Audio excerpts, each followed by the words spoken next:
On this week's Garage Talk, we're going to give my final verdict on my VR experiment. Check out Indy in the Toronto race and some wild things going on there. And NASCAR had a Denny win at Dover, and we'll preview the Brickyard coming up right now.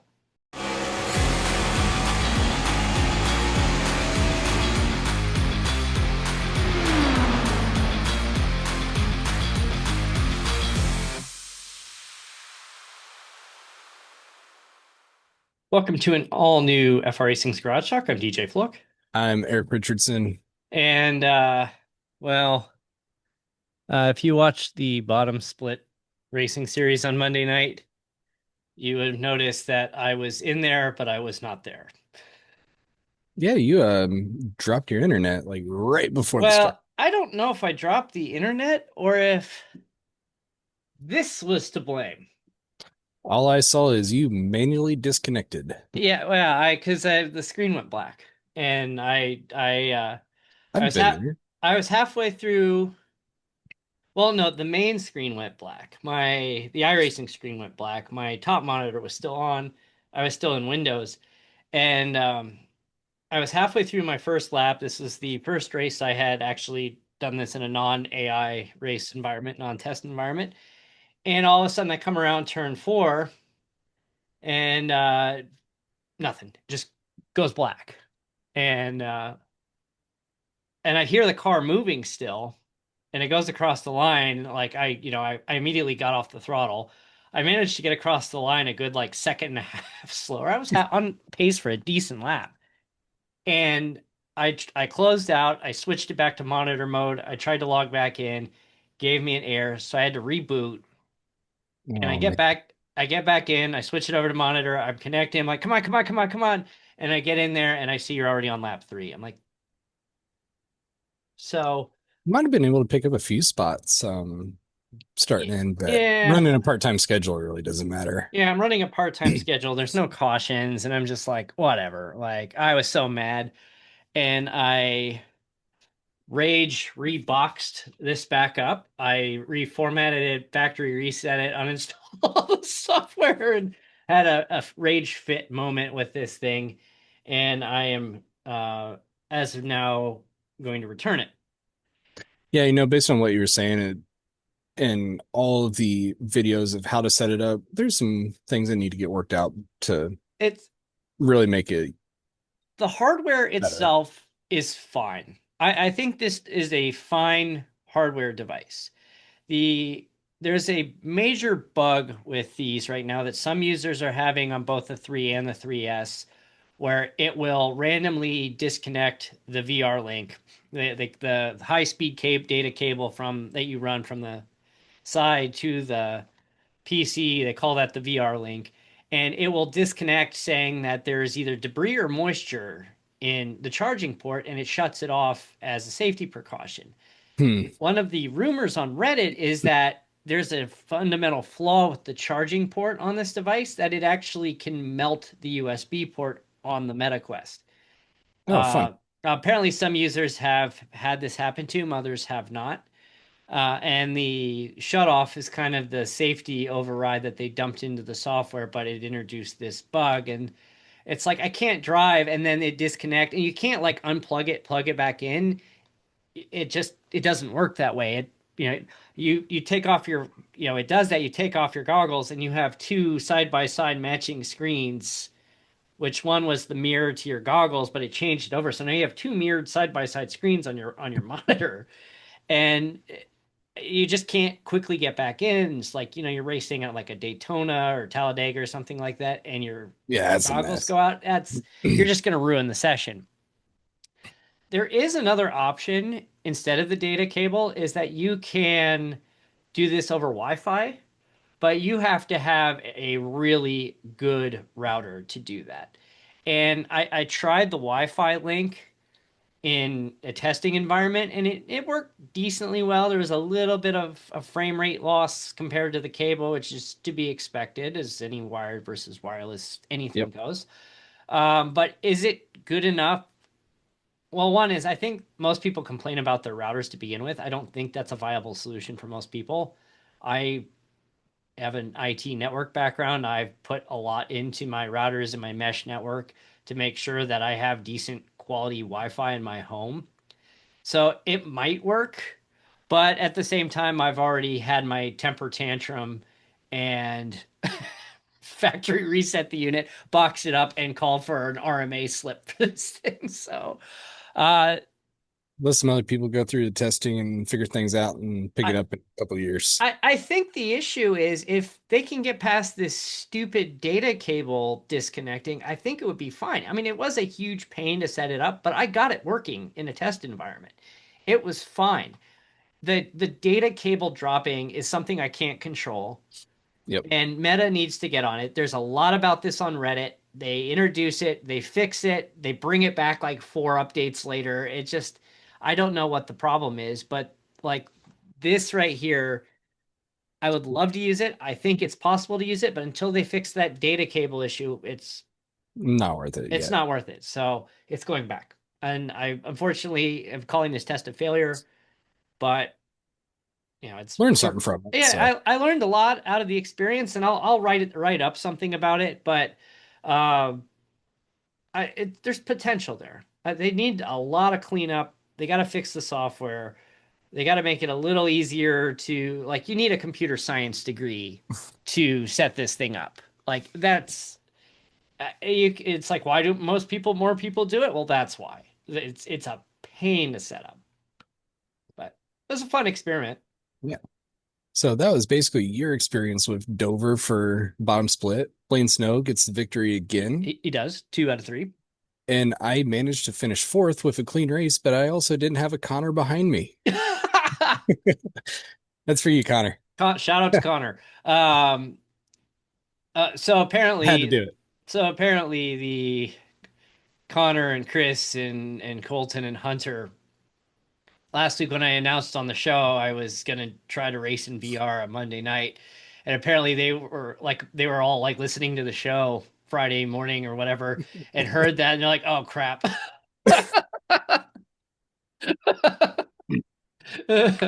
Like, yeah, oh crap is right. But so I don't know. I still like maybe I could squeeze triple 27s in there. I have the setup to do it, like PC wise, but it would be a really, really tight fit. I could get a 49-inch ultra wide in there. I'm back to like I don't know what I want to do yet. I know I just need to upgrade to probably a 34 ultra wide, especially because my curved monitor blacks out all the time. Samsung, I was reading the reviews of the 49-inch Samsung ultra wides, and a lot of people are having issues with these curved Samsung gaming monitors, and they're like, oh, cable, and you've been through what 5 cables now, probably? At least. Yeah, including from the off-brand all the way up to the high end, and with these digital cables, there's not a ton of difference between a really, really expensive one and a cheap one. They talk I've about gone the cheapest you can get on Amazon to like the gold plated yeah, from Best Buy. like gold plated It crap that doesn't it doesn't matter. it doesn't matter, and your eyes can't tell a difference. Like it's you're Mine just still ended up in the same result. yeah Blacked out, comes back with a different resolution than my second monitor, and like, all right, I'm done. Right now, that computer's in storage or the monitor. yeah. So I don't know what I'm gonna do next. I keep going back and forth. I find some decent deals on monitors. I'm like, do I want to buy 3 triples? Do I Eventually, want I to? want to. I just I'll look get a new over. computer before I do that. I mean, I just look over at my setup, and it's just packed in the corner. I don't know if I can turn this here without disconnecting. And it's like, oh yeah, like there it is in the corner there. You can see if I can get around the monitor, but you see our stopwatch here. Good thing I didn't have any personal information up there. But it's just packed in the corner there, and it's like if I do the 27s, there'd be like some super immersion here where they'd be like this close to my head, which It's where you just need to get the PVC set up to fit, build a frame, put a sheet over it, Just have like a Just it's a physical little space cave. issue. So we've got Laguna next week Yep. in For Indy Indy. racing. It's gonna be fun. There will not be rain. That'd be cruel and unusual punishment.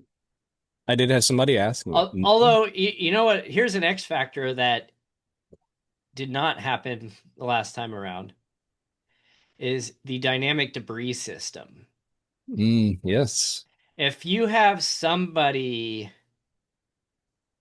overrun, they mess up and go off track at the start of the corkscrew, it shoots a ton of debris onto the corkscrew itself or at the bottom of the corkscrew, depending on where Somebody will go off track there.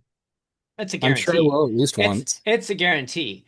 And so because, NASCAR and IMSA, they clean the track during cautions. We don't have cautions, and the Daytona 24, there was no caution there, and it's like, what do you do with the dynamic debris? It's the cars driving by is not going to be enough to push it off. You don't have cautions to clean it, so they kind of phase it out over a few laps, and that was, I think, one of the adjustments they made to it after the Daytona 24 Yeah, I this could year. see turns 5 and 6 too getting pretty dusty. Yeah, yeah, that's really easy. That if you brake too late there, you're going to go off track for sure. And that final turn is very easy to run Oh well. yeah. You got the little green strip right there on that last turn that you get a little bit It'll of get buffer on dusty. them. But yeah, there's going to be a lot of debris on that track and add some interesting factors to that race. But I've been happy with my practice there so far. I've turned 4 laps. I've done quite a few more than that, but I mean, I was in the 113, 114 range yesterday when I was testing last night. So I'm considering I looked at myself the last time I raced at that track and I was like 119, 120. So it's like, I mean, that's pathetic, but Big improvement. big improvement. Yeah, it was a major, major improvement. And it's just starting to figure things out. I did start working on um,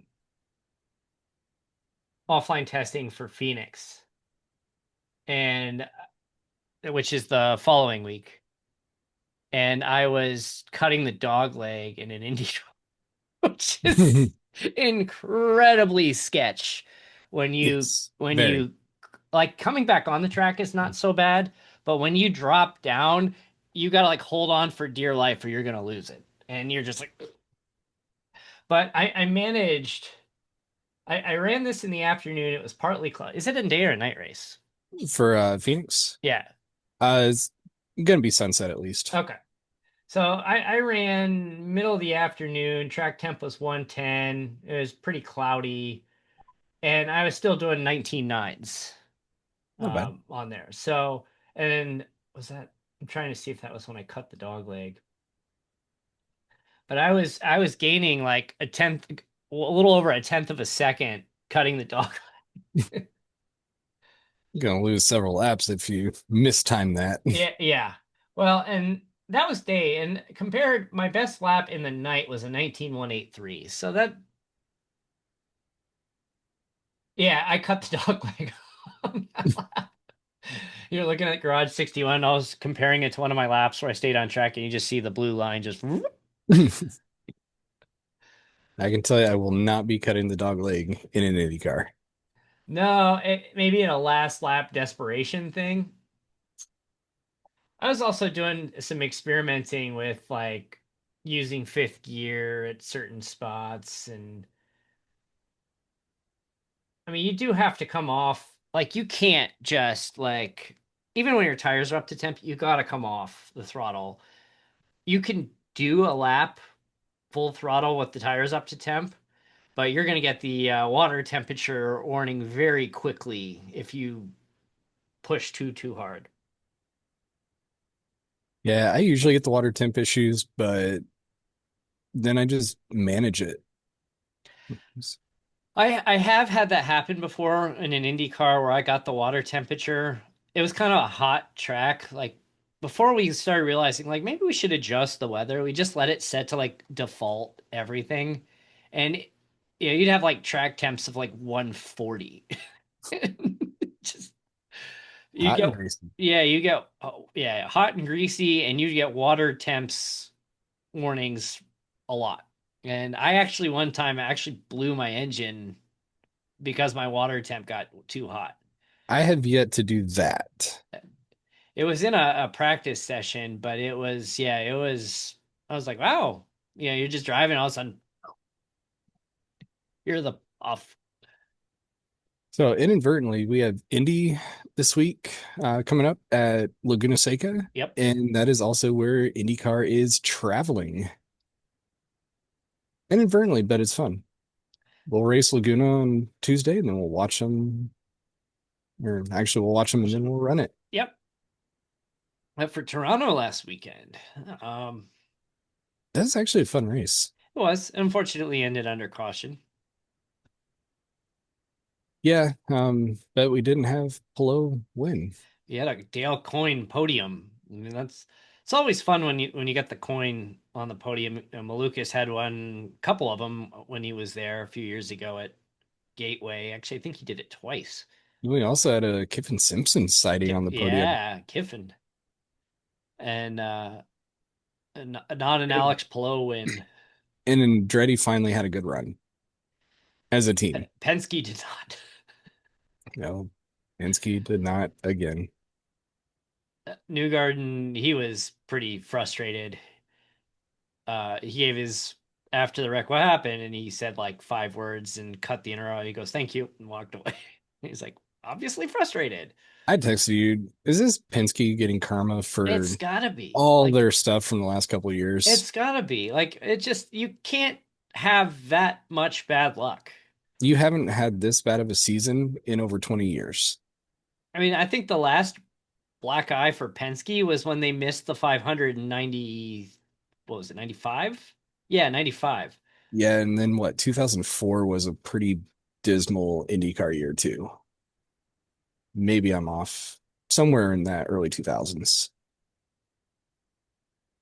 But it was just McLaughlin goes out, Newgarden gets in a wreck, Will Power was getting pushed around and got pushed into a wall at one point, and He battled back and had a decent finish, he but did. He's they had a rough day. he's quietly not had a good year, but he's had a much not as bad year as the other It has two. not been as bad as the others. No, not anywhere close. Like he's not up there competing, but he's there at the end of races, like still Mhm. running, which is still not good for Penske standards. And Pato gets another win. He's starting to come on here. He is.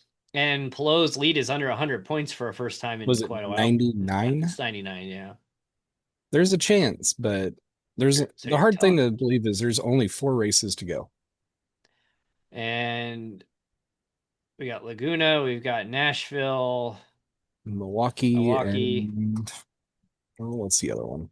I don't know. Why am I drawing a blank? Portland. Portland. Gee, how can I forget Portland? So 2-2. Oval versus road course. Yeah, Plo just needs to finish and not like Do you think DNF you think for. he's yeah, do you think he's gonna start taking a less aggressive approach just to make sure he's like there at the end? I don't know. I think he races at least the next one. I think he's a competitor. He's going to go hard.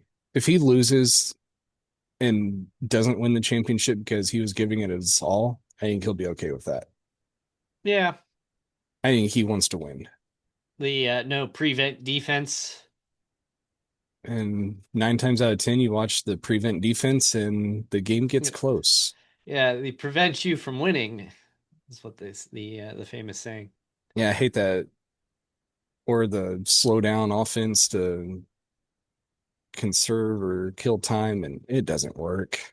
The classic. Oh, my leg, stall, and then they get up and run off the field. So we'll see. I think Oh, Lowe's classic. going to go after it. I wouldn't be surprised to see him back on the podium The after the not being there for a race. I think the other takeaway from Toronto is there was no Santino Ferucci who wrecked during warm up. and couldn't get his car fixed in time. Yep, couldn't get it fixed. Have you? I don't recall. Have there been a situation where there's been a wreck that was that bad during warm up that they couldn't get it fixed in time? I know there's been some wrecks, but I don't remember That by somebody the time I'm actually able to missed the start. race? I want to say maybe a couple of years ago. I know we're going to be running short on time, so we may have to do some research and maybe tag a note on it later. But nothing that jumps out. Probably have somebody like, oh my gosh, how can you not remember this incident? But Seen too many races and slept since then. but yeah, we mentioned Coyne earlier, but congratulations to Rinus VeeKay. Still wild to think that he was the last driver signed this year. He's it's He's such a good driver. he doesn't have a sponsorship with him, does he? Don't believe so.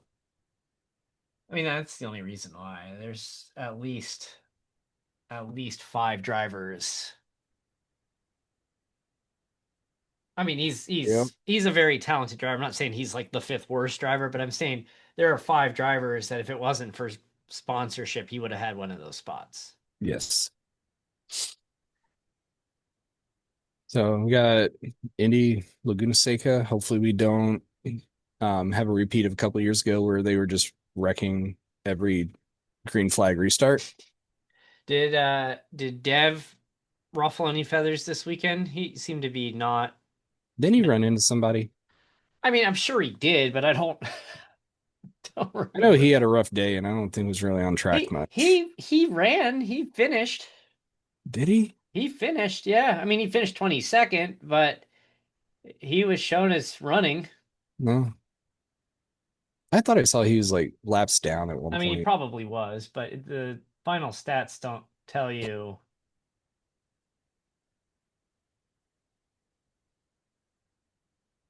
Yeah, the final stats don't tell you how many laps down they were when they finished. But hey, he did finish ahead of two Penske drivers. Oh man. This result shows him as a DNF. Does it? Yeah, it says running on the official IndyCar, but I don't remember. I don't. I Graham Rahal finished seventh. Good for him. Is there anybody? I mean, Penske obviously, but is there anybody else in the field that has had as much bad luck the last few years as Graham Rahal? No. Just that poor guy. It just you feel so bad for him, and just like for years, like he would win races, he was competitive, and then things tailed off, and now it's like, oh, he's a nepo baby. It's like you weren't saying that before. No, he's earned his spot and he's just had a ton of bad luck. I mean, when a car is just slow, it's just slow. Like Hmm. I don't, it's the classic like, oh, you put Max Verstappen in a Williams in previous years, how well would he do? He'd still probably finish top 10, but that's beside the fact. And So what, Formula One heading to Spa? yep, they're So hitting Spa. should be good. NASCAR, didn't really get to that. I didn't watch much of the race. I'm glad I didn't waste my 3 hours watching Denny Hamlin win. Yeah. But Denny ruffling some feathers in the NASCAR world with his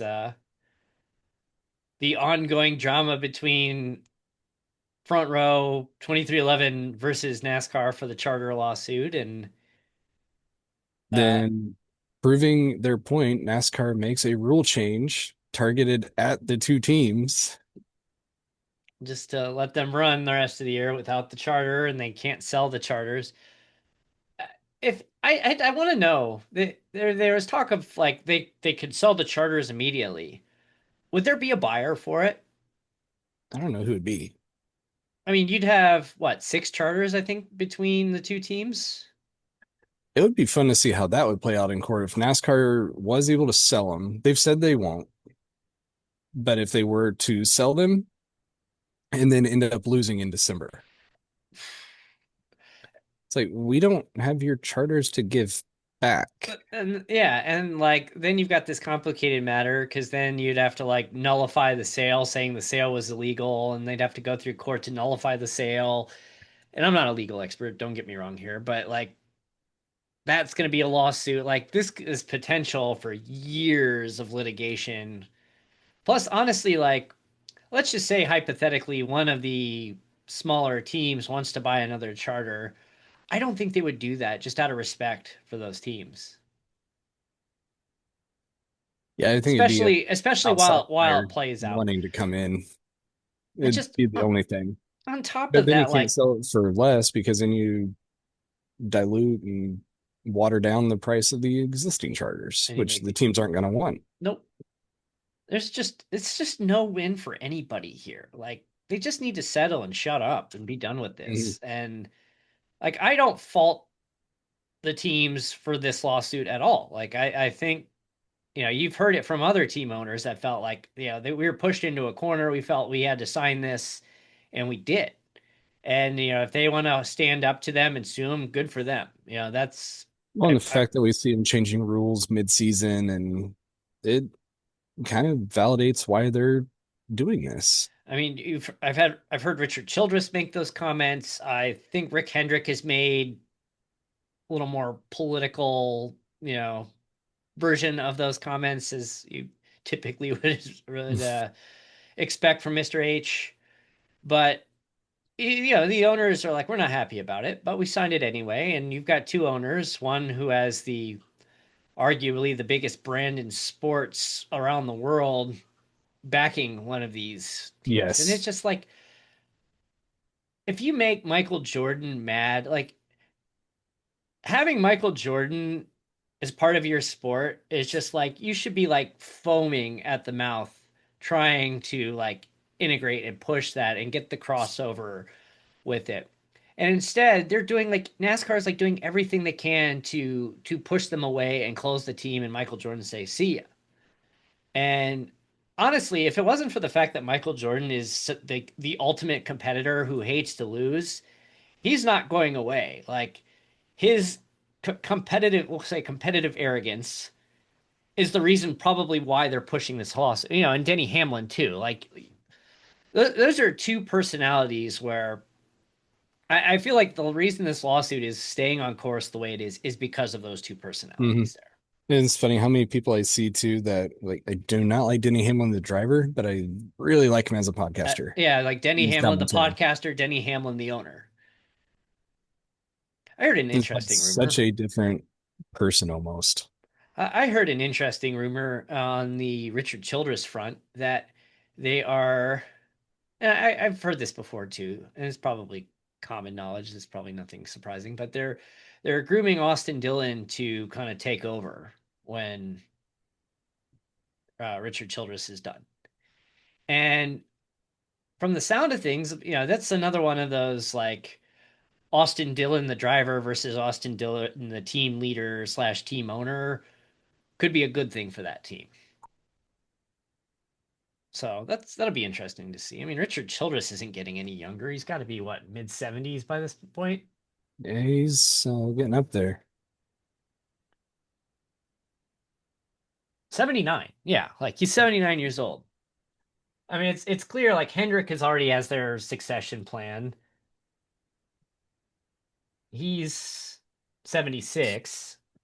They've had their succession plan for a while with Jeff Gordon as the vice chairman, and it's pretty obvious he'll be leading the charge once Mr. H says it's time, which, given him and his competitive nature, it might be his deathbed that he finally hands things over. Um, but yeah, I mean, some of these owners are getting up there in age. I mean, Richard Petty was, kind of forced out. Really, the young owner right now is Marks over at Trackhouse. Yeah. And he's not like, he's older than us, isn't he? And he's not young, but he's not in Yeah, his he's 70s. right. Yeah. So NASCAR is heading to the Brickyard this weekend, and it's the battle of the ties for the bracket challenge. Ty Dillon and Ty Oh, Gibbs. and then on top of that, NASCAR with the surprise announcement. Well, probably not a surprise announcement, but confirmation that the $1 million is not going to the driver, but to the team owner. Instead, can't have Ty Dillon winning this. Yeah, they're like, we cannot have Ty Dillon win. Uh, And if he does, it goes to the team. I mean, that's the winning. I mean, I'm not surprised because that's like the driver doesn't get 100% of the race winnings. Like it goes back to the team. Yeah, it gets split up among So all those different things I and mean, contracts. They all play in there. it was very misleading how it was It promoted was. on the front end. It made it sound like the driver would win $1 million. Even Ty has said like this million would help our team immensely. Yeah. So he knows.